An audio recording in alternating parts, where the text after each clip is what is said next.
নমস্কার, কেমন আছেন সবাই? রেসিপি বাই শ্রিয়মস মম চ্যানেলে আপনাদের স্বাগত জানাই। আজ আমি আপনাদের সাথে ভোলা মাছের একটা মাখা মাখা ধরনের রেসিপি শেয়ার করব।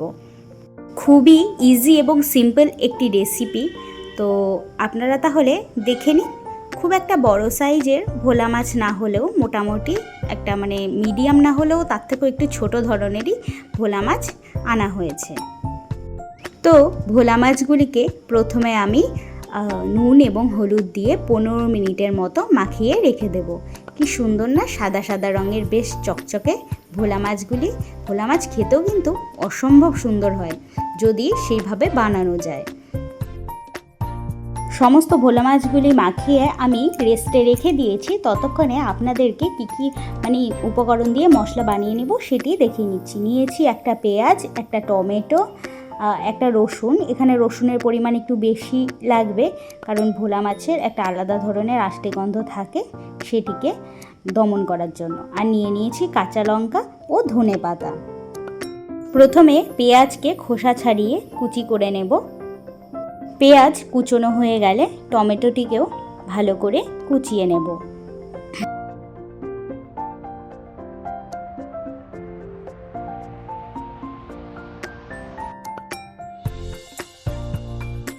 রেসিপিটির শেষে ওপর দিয়ে ধনেপাতা ছড়িয়ে দেব বলে আগের থেকেই ধনেপাতাটিকে আমি একেবারে কুচি করে নিচ্ছি। এবারে একটি মশলা তৈরি করে নেব। তার জন্য নিয়েছি রসুনের কোয়া আর যেই আগের থেকে পেঁয়াজ কুচি করে রেখেছিলাম সেগুলিকে, আর নিয়েছি অনেকগুলি কাঁচা লঙ্কা, কারণ আমি রান্নাতে শুকনো লঙ্কার গুঁড়ো কমই ব্যবহার করি, তাই নিজেদের ঝালের পরিমাণ বুঝে একেবারে কাঁচা লঙ্কা নিয়ে নেই আগের থেকেই। ভালো করে এগুলিকে পেস্ট করে নিয়েছি। একটি ফ্রাই প্যান নিয়েছি, এর মধ্যে দিয়ে দেব সর্ষের তেল, আর তারপরে নুন হলুদ দিয়ে মাখিয়ে রাখা ভোলা মাছগুলিকে এক এক করে ভেজে নেব। খেয়াল রাখতে হবে, ভোলা মাছ কিন্তু খুবই নরম প্রকৃতির মাছ, তাই তেলে দিয়ে সঙ্গে সঙ্গে খুন্তি দিয়ে নাড়ানোর চেষ্টা করবেন না, ভেঙে যেতে পারে। কড়া করেই ভেজে নেওয়ার চেষ্টা করবেন, তারপরেই ভালো করে উল্টে পাল্টে ভেজে নেবেন। তো সমস্ত মাছ আমার ভাজা হয়ে গেছে। এবার একটি প্লেটের মধ্যে তুলে নিয়েছি। কড়াইয়ের বেঁচে যাওয়া সর্ষের তেলে ফোড়নে দিয়ে দিচ্ছি কিছুটা কালো জিরে। ফোড়ন থেকে যখন সুন্দর গন্ধ ছাড়বে দিয়ে দেব টমেটো কুচি। টমেটোটিকে তেলের মধ্যে ভালো করে ভাজা ভাজা করে নেওয়ার পরে রসুন পেঁয়াজ লঙ্কার যেই পেস্টটি আমি বানিয়ে রেখেছিলাম সেটিকে দিয়ে ভালো করে মোটামুটি 7-8 মিনিটের মতো কষিয়ে নেব। কষানোর সময় এতে দিয়ে দিচ্ছি স্বাদ মতো নুন এবং পরিমাণ মতো হলুদের গুঁড়ো।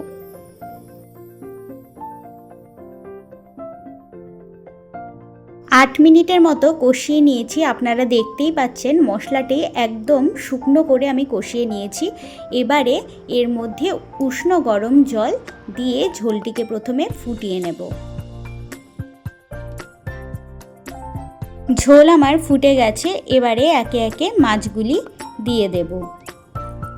আগেই বলে দিচ্ছি, মাছ দিয়ে কিন্তু বেশিক্ষণ ফোটানো যাবে না, কেননা আগেই বলে দিয়েছিলাম যে মাছটি কিন্তু বেশ নরম প্রকৃতির।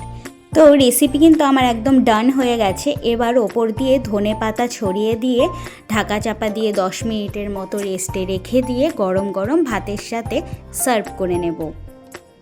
আশা করি রান্নাটি বুঝতে আপনাদের কোনো রকমের অসুবিধে হয়নি। যদি কোনো অসুবিধে হয়ে থাকে অবশ্যই কমেন্ট বক্সে আমায় প্রশ্ন করে লিখে পাঠাবেন। এতে অসম্ভব সুন্দর হয়েছিল। আপনারাও অবশ্যই এইভাবে একবার ট্রাই করে দেখতে পারেন।